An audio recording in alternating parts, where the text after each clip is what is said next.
అలాగే ఈ వారం కన్యా రాశి వారికి ఎలా ఉంది గురువుగారు? కన్యా రాశి వారికి కూడా 2 గ్రహాలే యోగిస్తున్నాయి. 6లో రాహువు, 8లో శుక్రుడు. మనోబలం సర్వప్రధానమని గమనించండి. బాధ్యతాయుతంగా, సంస్కారవంతంగా పనిచేయండి. మీ కర్తవ్యాలను మీరు జాగ్రత్తగా నిర్వర్తించడం ద్వారా మంచి జరుగుతుంది. ఒకసారి నిర్ణయం తీసుకున్న తర్వాత ఎటువంటి మార్పులు చేయవద్దు. శాంతంగా ముందుకు సాగండి. అపార్థాలకు అవకాశం కల్పించకండి. చేసే పనుల్లో స్పష్టత వచ్చే వరకు ఆలోచించండి.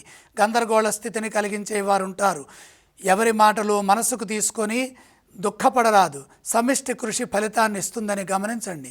కాలం వ్యతిరేకంగా ఉన్నది కాబట్టి ముఖ్యమైన కార్యక్రమాల్లో ఎట్టి పరిస్థితుల్లో ఇతరులపై ఆధారపడటం, అశ్రద్ధ వహించటం, అలాగే నిర్వేదంగా మాట్లాడటం చేయరాదు.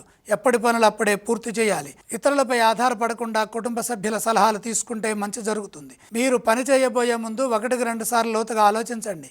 ప్రధాన కార్యక్రమాల్లో ఏకాగ్రత అవసరం. అలాగే ఆత్మవిశ్వాసం లభించిన తర్వాతే నేను చేయగలను అన్న విశ్వాసం వచ్చిన తర్వాతే ముందుకు సాగాలి. శాంతంగా వ్యవహరించండి. ఉద్యోగంలో సకాలంలో మీ లక్ష్యాన్ని మీరు పూర్తి చేసుకోండి. ఇదే విధంగా వ్యాపారంలో కూడా సమయస్ఫూర్తిని ప్రదర్శించండి.